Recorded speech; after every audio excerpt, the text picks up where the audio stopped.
Thank you. Good afternoon, all of you, and welcome to the lecture series Research and Publication Ethics.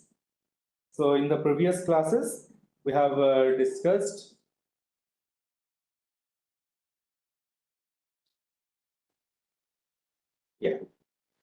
we had discussed about various publication ethics principles as well as research ethics. And in all steps of research, we have to follow the ethical guidelines.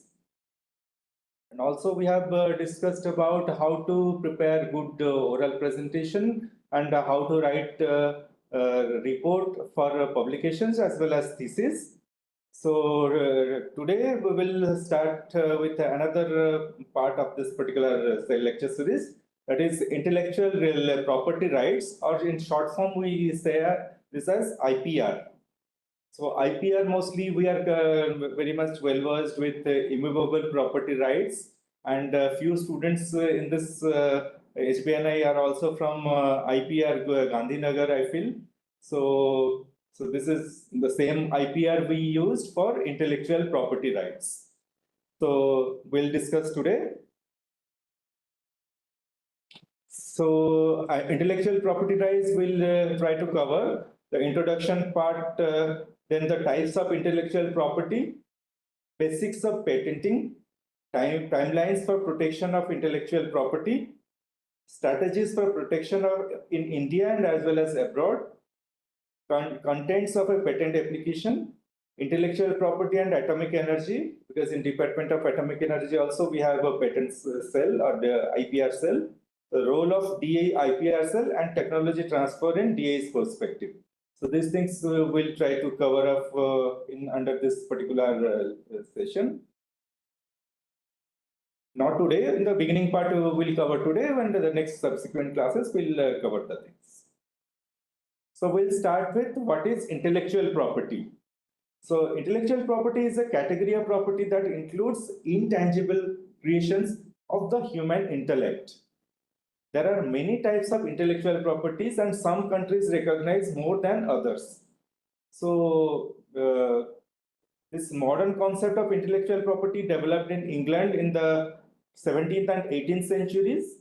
The term intellectual property began to be used in 19th century, though it was not until late in the 20th century that intellectual property became a commonplace in most of the world's legal systems.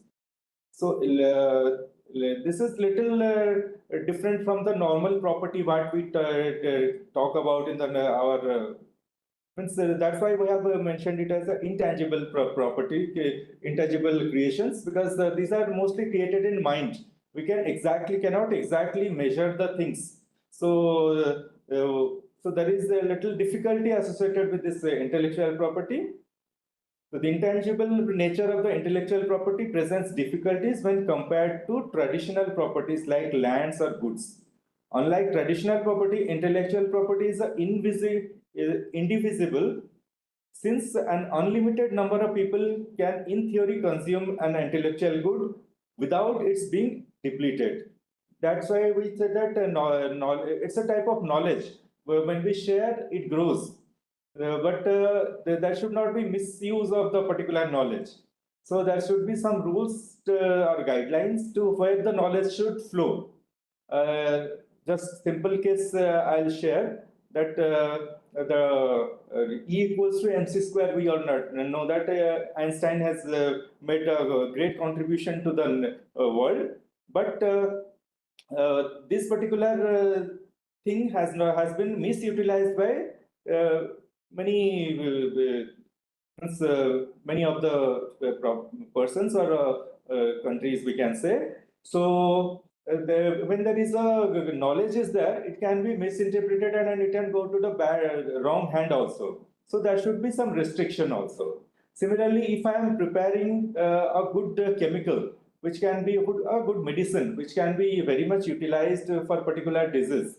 So if the exact composition is known to the anywhere all persons, so they can simply go on making, and they may degrade the property, and also they can sell in the same name. So there will be whatever positive effect we expected, that will not get from that. So there should be some restriction or guidelines on such intellectual properties. Additionally, that's why I told that this is indivisible, and this is not like normal properties or goods. Additionally, investments in intellectual goods suffer from appropriation problems, such as landowners. If it is considered the property is a land, the landowner can surround their land with a robust fence and hire armed guards to protect it. So if you are having a land, so you can easily secure it. So there is security is not a problem. So if you are having some property like some ornaments or gold are some precious metals you are having. So that you can put in a shelf. So that can be locked properly and it can be stored in a good place where it cannot be theft. So, but this intellectual property is not like that. Intellectual property will be little difficult to protect. So that's why we have written that. But producers of information or literature can usually do little to stop their first buyer from replicating it and selling it at a lower price. So if I am giving my product to a particular seller, so if it is completely open to the public, so they can just go on duplicating, and the proper company which has bought that from my research work, they will not be getting the proper credit. So therefore, some laws or guidelines has to be in place. Balancing rights so that they are strong enough to encourage the creation of intellectual goods, but not strong that they prevent the goods wide use in the primary focus of modern intellectual property law. So these are there should be balance between these two. So whenever we are creating something intellectual property we are creating, so it should go to the public. So it should go to the right public also. So if we are restricting too much, so then the whatever we have created, it will not reach to the public or the what it intended to be. So, but if you are not putting any guidelines, it may have some negative views, or the persons who have really put the effort and the money for the creating this, they will not be benefited. All the it will go to the maybe the normal persons or the wrong persons very easily. So there should be some balance between these two, and this balance is the main criteria of the modern intellectual property law or guidelines. So there comes the intellectual property rights. So in short form, we call it IPR. Intellectual property rights are the legal rights granted to individuals or entities over their creations of mind, such as various inventions, literary and artistic works, designs, and symbols. These rights allow creators to control and benefit from their creations, fostering innovations and economic growth. Just small examples I'll share with you. So we may all know the Apple company. They have a nice logo, half-eaten apple. So if somebody finds that, if let us assume it's a Apple that electronic company, and let us assume some Apple selling company is there, and they're also dealing with Apple. So they feel that I should use this particular symbol because this looks nice, and Apple is for eating. So I'll have this half-eaten apple for my company's promotion. And because Apple name is also there, people always go for Apple Mobile, and also people know about this, and they have seen this particular figure. So if I'll use it in my company's name, I'll be getting benefited. So if the person that company is using for selling the apples for eating purpose, they cannot use particular logo which has been used by Apple company for their manufacturing processes, because they are having their rights, because a lot of efforts they have put for creating this particular logo or the design. So, and they have their trademark for this particular design. So each and any person just wants to use it, they cannot use this particular symbol. So similarly, I am having here one bottle. here there is a bottle, there is a small logo is also there. So this particular logo is written as Nature Day. It's the Oxy water company. So this particular logo is having a nice water drop. So it is showing that it is related to water, and it is having the company's name. It's a blue color is also there.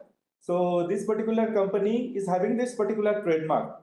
So this particular whole figure should not be used by any other company. So this is the main criteria of intellectual property rights. This is very much important for various artistic works also, where like various people create various music, and nowadays piracy is too much. So they have their control over their own creations, so they go for this intellectual property rights. These rights allow creators to control and benefit from their creations, fostering innovations and economic growth.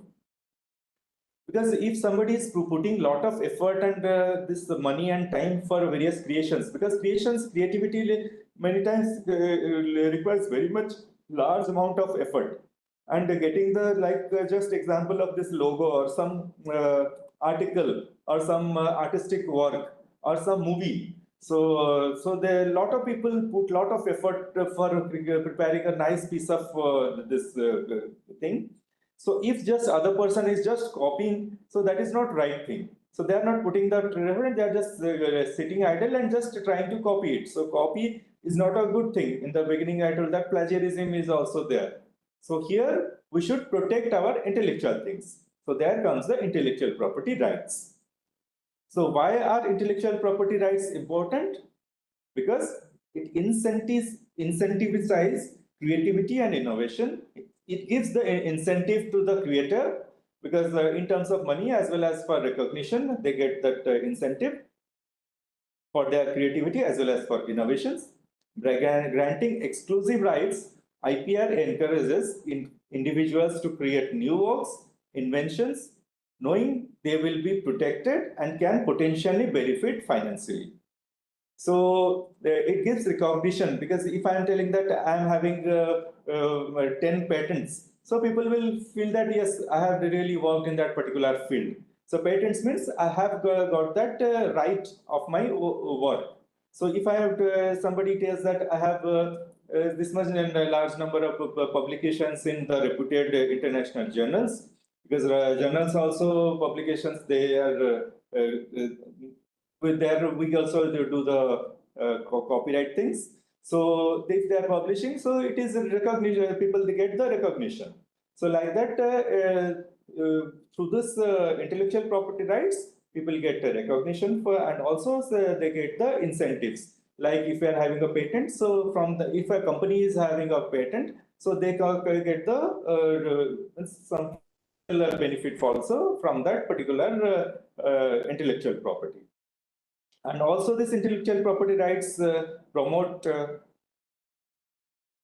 some internet connection issue.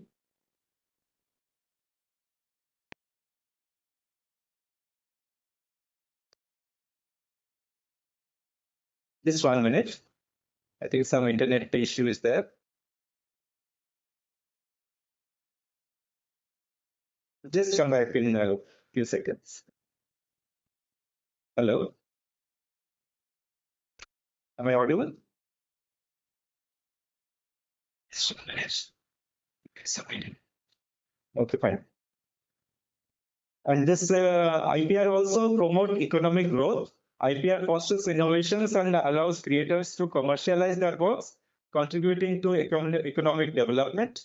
Like they are going for a little more innovative things, so they contribute towards the economic for their institute or the company or the state or even the country. And also this IPR ensures fair competition. So by protecting brands and designs, IPR prevents unfair competition and allows business to compete on a level playing field. Like told that people put their minds to develop various scientific works. So under time and money, everything they and also their efforts, they put for this particular intellectual properties building. So that should be fair competition. Or if some other person is having the equal means fair things for their intellectually, so they should compete. Not that the person who is just sitting idle and just trying to copy the things, they should not be promoted. So this IPR gives a fair chance for the persons or the companies having right attitude and right spirit by protecting their brands. So, and also this IPR protects public interest. IPR balances the interest of creators with public interest by encouraging innovation.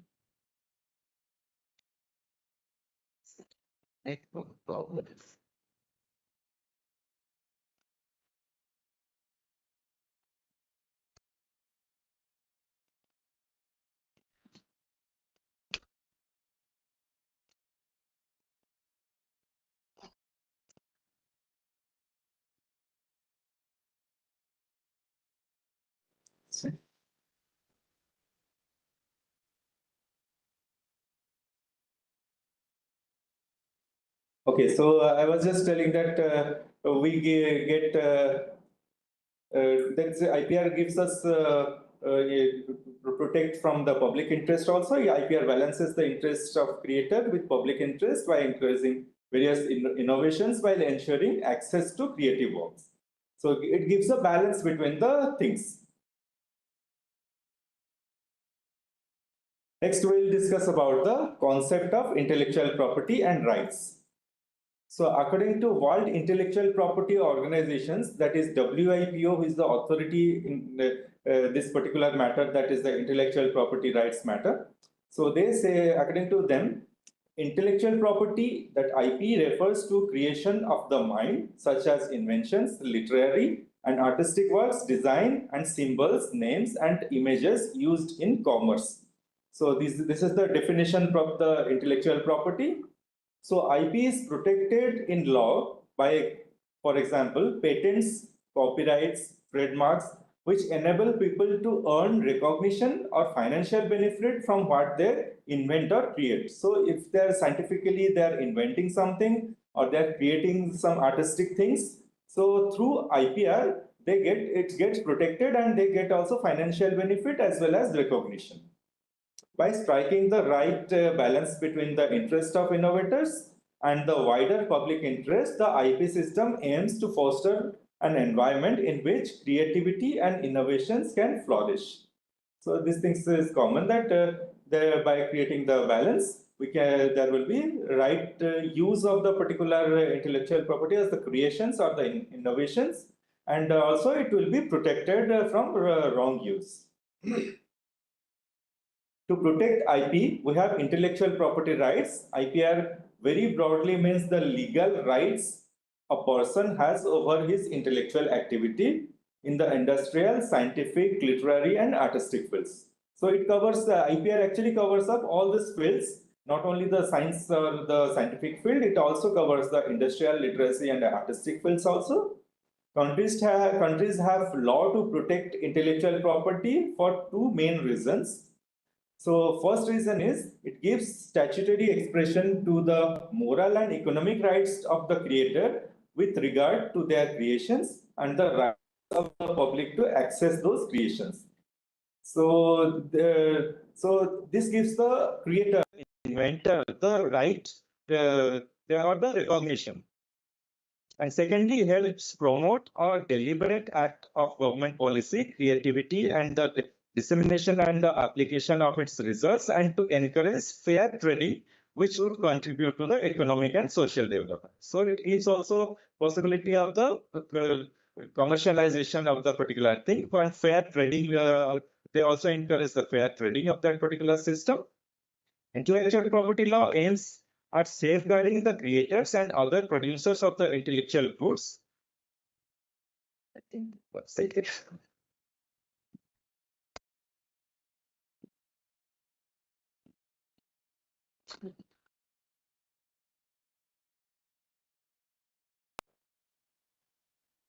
So intellectual property law aims at safeguarding creators and other producers for intellectual goods and services by granting them certain time-bound rights. So this is normally this IPR, whatever benefit we get, that is a time-bound. For a particular period only, we get that particular control to control the use of those productions. Those rights do not apply to the physical object in which the creations may be embodied, but instead of intellectual creations as such. So this is mostly valid for the intellectual things. Like a symbol, if I am using for a particular, or a logo I am preparing, I am putting my lot of thoughts for preparing that particular logo. Means like BRC logo. So there are we have carried out competitions to arrive at this particular logo, whatever DAE and various departments of DAE like BRC we are using.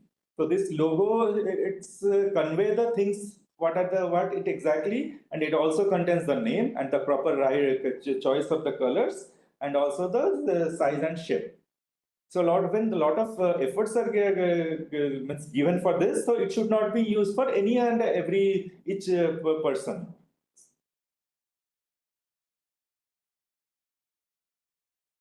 So there are motivations and justifications for having this intellectual property rights. So first one is the main purpose of the intellectual property law is to encourage the creation of wide variety of intellectual goods for consumers. So because whenever we are carrying out some research, so end thing is that it should go to the public and it should go to the consumers. So whenever it's going to the consumers first, it should be properly reach the proper consumers. So but main purpose of this is to encourage creations. So new things and better things should be created. So whenever better thing we are expecting that better things will be created, we have to give the benefit to the creator, and we have to give the recognition also to the creator. So by doing this IPR things, we give the recognition, whatever justified recognition to the creator. And also by exchanging limited exclusive rights for disclosure of invention and creative works, society and the patentee or the copyright owner mutually benefit, and an incentive is created for inventors and authors to create and disclose their work, because they can then profit from them. This gives economic incentive for their creation.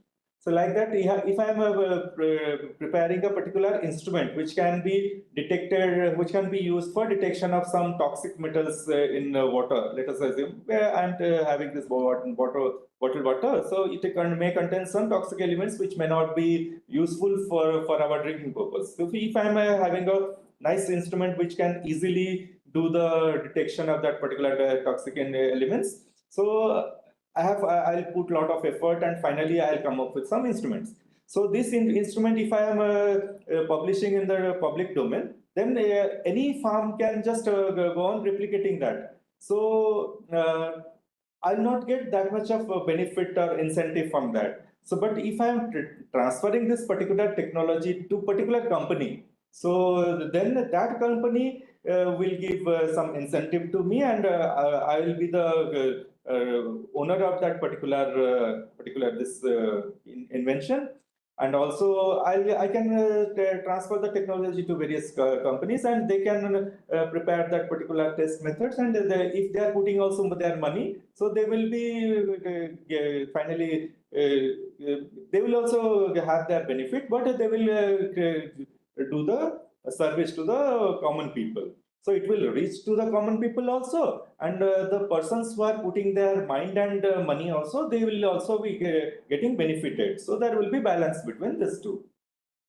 So the motivation justification also include financial incentive. I have just told that this exclusive right allows intellectual property owners to benefit from the property they have created, providing a financial incentive for the creation of the investment in intellectual property, and in case of patents, pay associated research and development costs. So financial incentive also the researcher or the creator can get by this particular methodology. Also, economic growth is improved by this IPR. the WIPO, that is the organization, the WIPO treaty and several related international agreements underline that the protection of intellectual property rights is essential to maintaining economic growth. So for economic growth, we have to have new creations, and new creations will be means more effectively come to the market by this particular law, so that right persons will create right intellectual things which will be beneficial for the society as well as have some impact on the economic growth. And also morality is important.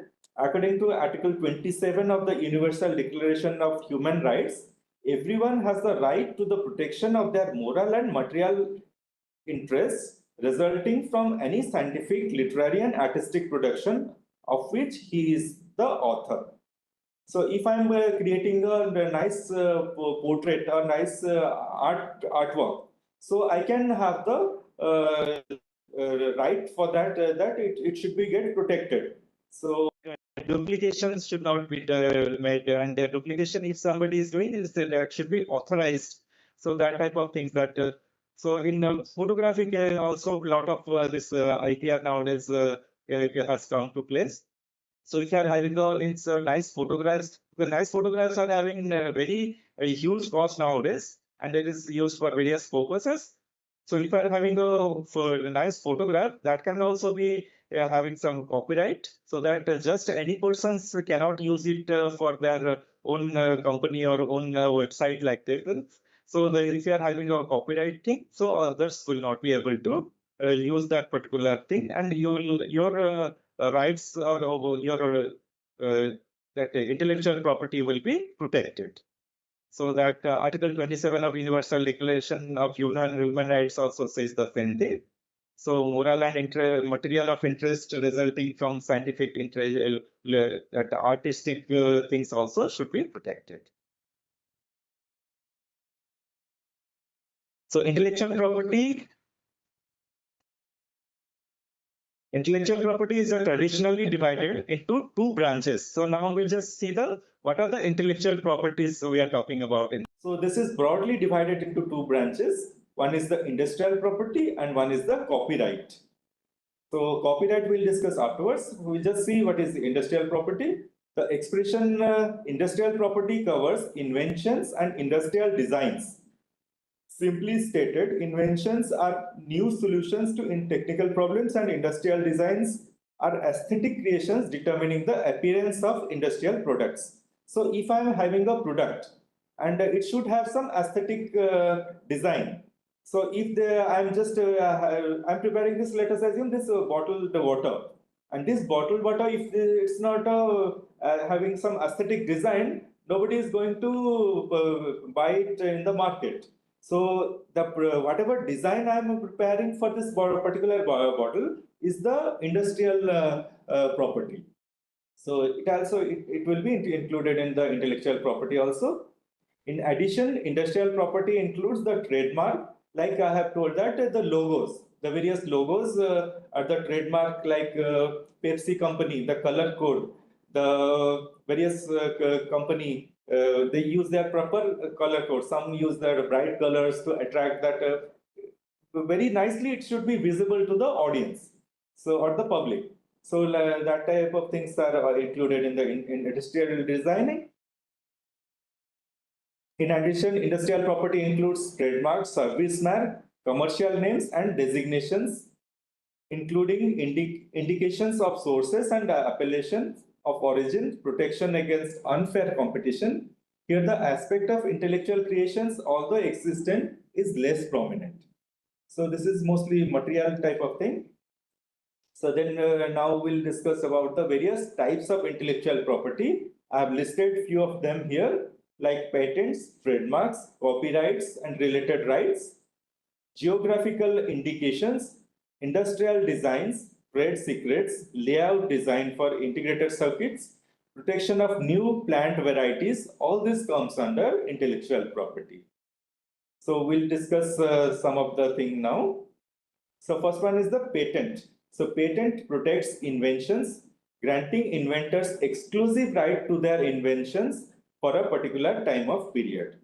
So if I'm having developed a particular method, so I can go for a patenting of that particular method, for which can be, so I'll have exclusive right for that particular invention. So for, let us assume some period of time, 2 years, sometimes 10 years, sometimes 20 years. So for that period, it will be my property. So after that, it will be the property of the public. So this is one type of intellectual property. Next one is the copyright. This copyright protects original literary and artistic works.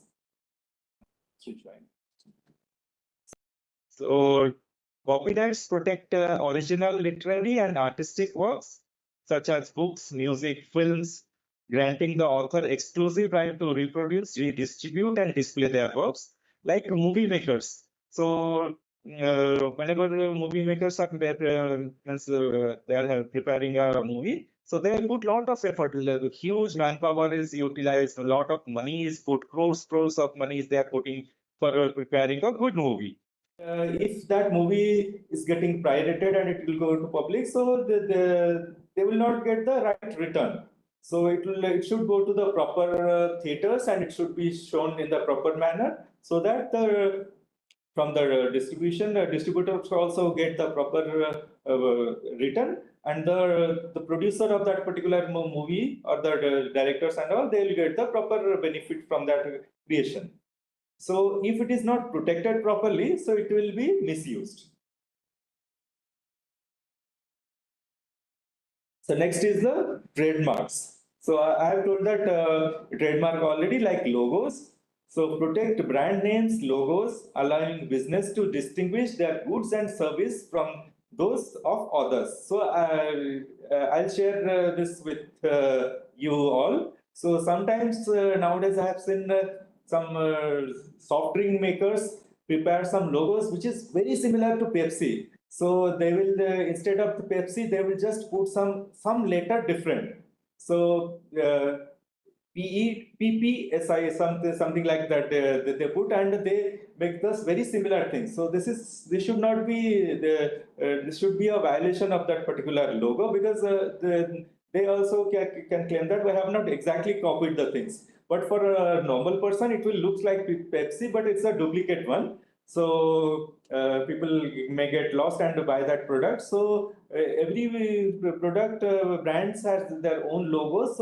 So it has some particular colors. The color schemes is different, and the names and their style of presentation, everything is having some meaning.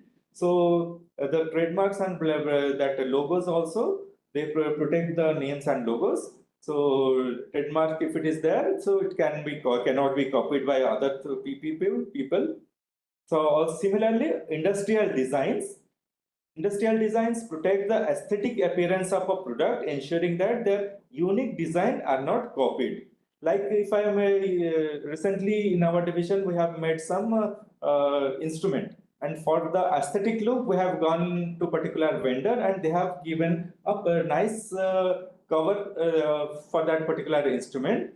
So because our instrument was looking like a aluminium box type of thing, because science persons, we are satisfied with the working of that particular instrument. But if the buyer has to buy, so it should be also similar, nice looking product. So it's like if you go to buy a fridge in a market, so we'll say is that yes, it should look good. It should be appealing to, because most of the fridge will cool the food.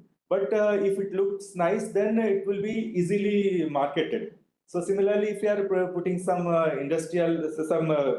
scientific equipment and all, it has to be also have some aesthetic appearance. So industrial designs also can be have their own intellectual right. So by doing this, we ensure that their unique design are not copied. And also geographical indicators. Nowadays, these geotags are quite popular, and because people recognize that particular product with that particular location. Recently, that Rasgulla of Kolkata, they have this geotag. Similarly, this Sri Venkateshwara Laddu, they also have their geotag. So by doing this, this particular is having their intellectual property rights as well as the geographical locations, because they are producing this particular items from that particular location from very long time, and they are going for some geographical indicators also. These geographical indicators link products to specific geographical locations, like I told that Tirumala Devasthanam, they are having that particular laddu because it's having its own consistency. All the ingredients are so nicely mixed there, and they're preparing that particular property. So they have gone for the geotag, geological indicator, geographical indicator. So this links the product to specific geographical location, protecting products like Darjeeling tea also. So the nice tea is produced in Darjeeling. So if they are having that geotag, that Darjeeling tea, so people can buy that particular one, because otherwise many persons can sell their own tea for whatever tea, and with some name that it is a Darjeeling tea. So the actual Darjeeling tea manufacturer will not be getting benefited. So if they are having the geotag, so they can put that geotag and it can be easily recognizable. So this also comes under intellectual property rights, and also trade secrets. These trade secrets protect confidential business information such as various formulas, recipes, and customer lists. So like we are having manufacturing about particular cosmetic. So it will have its own formula and the recipes for the production at that particular product. So that comes under a trade secret, that it cannot be revealed to the product. Only the manufacturer of that company and whoever they have given the authority to manufacture, they can only prepare that. So this type of trade secrets also can come under intellectual property rights. And violation of intellectual property rights called infringement with respect to patents, copyrights, and trademarks, and misappropriation with respect to trade secrets may be a breach of civil law or criminal law, depending upon the type of intellectual property involved, jurisdiction, and the nature of the action. Because various countries to countries, they have their own set of laws for this intellectual property rights. So if somebody is violating, so as per the rule, the violating person or the company can be given the they can be given the punishment as per the law permits. So now we'll discuss just a few things about this patents and copyrights.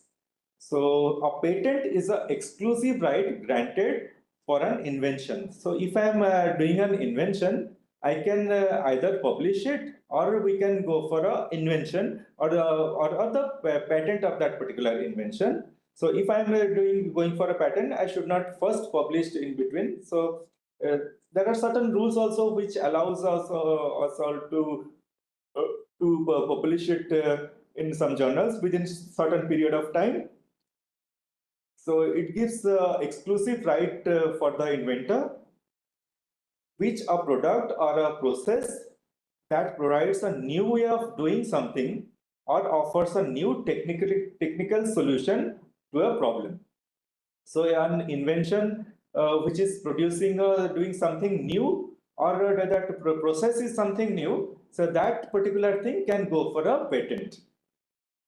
So it provides protection for the invention to the owner of that particular patent. This protection is granted for a particular limited period of time only. Normally it is 20 years for various patents. After that, it becomes a property of the public.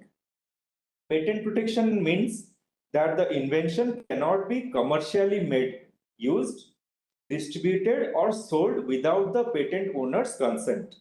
Like if I'm preparing a formulation for a particular medicine, so that particular medicine formulation can be used for a particular disease. So I can go for a patent, or my company can go for a patent so that my company or whoever I'll be giving the authority, they will only produce that particular formulation.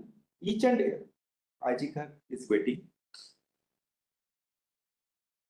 So only that company, if I'm giving having that patent for my formulation, so I'll be having the whole authority of that particular product or the formulation. And if I'm giving to somebody only, they will able to manufacture it and commercially sell it. Otherwise, if somebody else without the permission is selling, so that will be violation of that particular patent law. So they can be punished.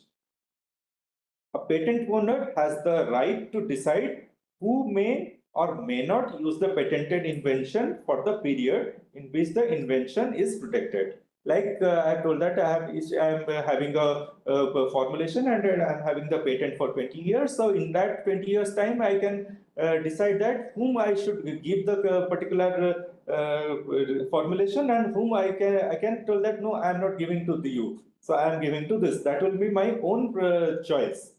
So nobody can question in that particular manner. The patent owner may give permission to or license other parties to use the invention on mutually agreed terms. So I can give to certain companies to make the product. So we should first mutually agree that this way we have to do and this much benefit I should get. In that case, I can give to some company to manufacture it also.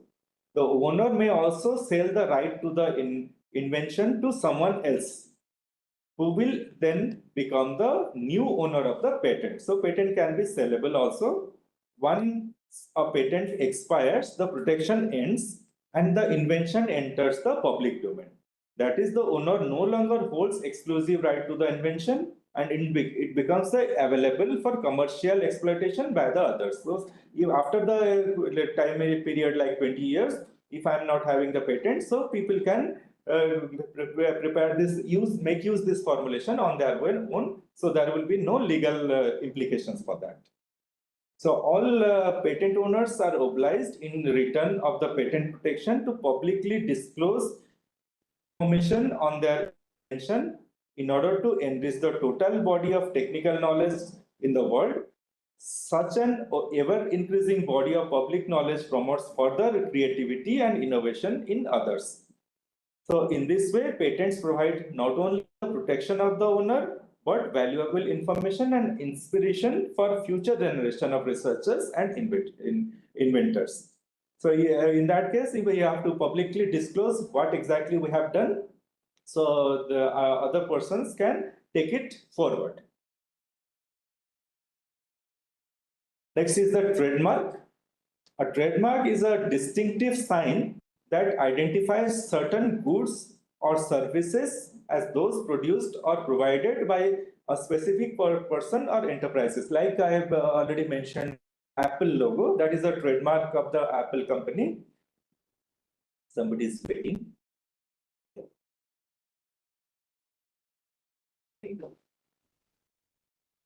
They may consist of drawings, symbols, three-dimensional signs like BRC logo. So there can be a 3D logo also. So three-dimensional signs such as the shape, packaging of goods. So there are also trademarks of certain audible signs, such as music or vocal sounds. Like some company will have their own sound. A particular like Doordarshan, I am not aware that whether they have trademarked their particular introduction sound, but when we hear that particular sound, we relate it to Doordarshan. I have actually, most of my students, you might not have listened to that particular sound of Doordarshan, because when Doordarshan started, it used to have a very distinctive sound. So I feel they might have trademarked also it. So similar like other various particular sounds like this ring, various companies like Nokia ringtone. So they have I think they have this trademark, that particular sound, like this Vodafone ringtone. So those things like Airtel and ringtone also, sometimes when it was introduced, they have their particular sound. by listening the sound, we exactly know that, yes, this is Airtel or this is a Vodafone type of thing. So this also can be a trade. The sounds are also can be a trademark. And also the colors are also important. Various colors they have them. They are having some distinguished features also, like particular Pepsi logo. They have that particular color scheme and the wavy nature. It provides protection to the owner of the mark by ensuring the exclusive right to use it to identify goods or services, or to authorize another to use it in return of payment. So by this trademark, they can give it to other companies which will utilize for its production. Like Pepsi company will give this trademark to certain companies which will manufacture the particular product. It helps consumers identify and purchase a product or service because its nature and quality indicated by its unique trademark meets their needs. So if I feel like I like Coca-Cola or I feel like I like Pepsi, so people say that the tastes are a little different. So if somebody is interested in Pepsi, they can see the logo and simply go for that particular buying that particular product because they feel that that particular taste is more suitable for them. So like they were like this nowadays people are putting some symbol in that various ornaments. So by looking at that particular symbol in the ornaments, they can see that is yes, this particular is having some trademark. So I can buy this particular product without thinking much because I have to invest a lot of money in that particular buying jewelry or something. So if I'm seeing that particular trademark, that logo, that is some symbols, so I can buy it very nicely. The registration of trademark is prima facie a proof of its ownership, giving statutory right to the proprietor. Trademark rights may be held in proprietary perpetuity. The initial term of the registration is normally for 10 years. Thereafter, it may be renewed from time to time. So this is the thing about trademarks. Also, I'll just begin with this copyrights. Copyrights is a legal term describing rights given to creators of their literary and artistic works. So, like publish the journal, publish our research work in various journals. So we do that copyright transfer procedure. So we give our copyright to the particular journal publication agency. So they normally have that copyright after that because we transfer our copyright to them. So similarly, if I am having an artistic work, I can have the copyright, I can transfer to somebody else also. The kinds of work covered by copyright include literary works such as novels, poems, plays, reference books, and various written things like scientific outputs, newspapers, computer programs, databases, films, musical compositions, choreography, artistic works such as paintings, drawings, photographs, sculptures, architecture, advertisement, maps, and technical drawings. All this comes under various copyrights. The copyright subsists in a work by virtue of creation, hence it is not mandatory to register. So it is not always mandatory to register a copyright thing. So however, registering a copyright provides evidence that copyright subsists in the work and creator is the owner of that particular work. So this gives more credibility to the owner. Creators often sell the rights to their work to individuals or companies best able to market the work in return of the payment. These payments are often made dependent on the actual use of the work and then referred to as royalties. These economic rights are limited to the author's lifespan plus 60 years. So this is about copyrights. So we'll discuss these things onwards in the next class. Thank you.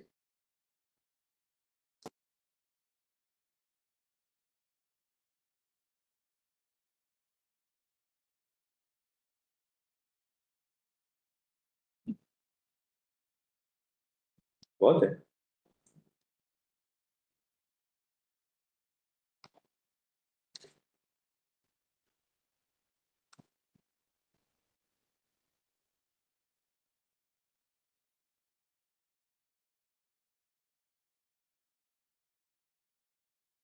I'll speak. If the I think the exams will be conducted on that particular day for all the lectures. It's not for lecture 3. It will be for all the lectures. Whatever I understood that the lecture will be in the 2 sessions. First part will be 1 paper and the second part will be 1 paper. First part will be mostly 75 marks and the second part will be 150 marks. The total will be 225 marks for that thing. And in the first part, the lectures were less, so it will be 75 marks exam. And the second part, whatever I got the information that it will be 150 marks and 75 from the Dr. Banerjee's part and 75 from my part.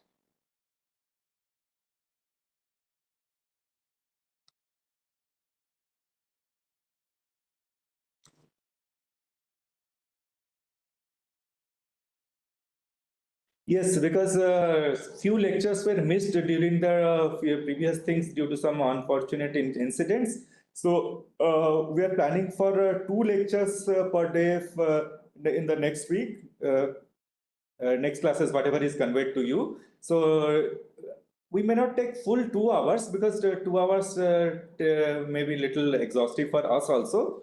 So we'll have 2 lectures on that day. So maybe 45 minutes, 2 lectures will be there. Yeah, from July 2, July 4th and July 7th I have written. But as per the HBNI information, I feel that only 5 lectures are remaining. So July 2, July 4th, July 7th, 3 days, 2 days we'll have 2 hour lectures, and 1 will be 1 hour lecture. So exactly 2 hours will not be there, but we will have 2 lectures on that particular day because we have to complete the things and we'll give a 15 days period for you to prepare for the exam. And exam date, I think it is 28th. If it is declared, it will be having 2 papers on that particular day. No, only the lecture 3 is not postponed. It will be all the lectures, exams will be on the same day, as per my knowledge. But exactly, Dr. Dipanita Datta will convey the final thing. After the completion of the this lecture series, we'll give you mostly 15 days period for preparation, and then the exams will be held. That's all. Okay, thank you all.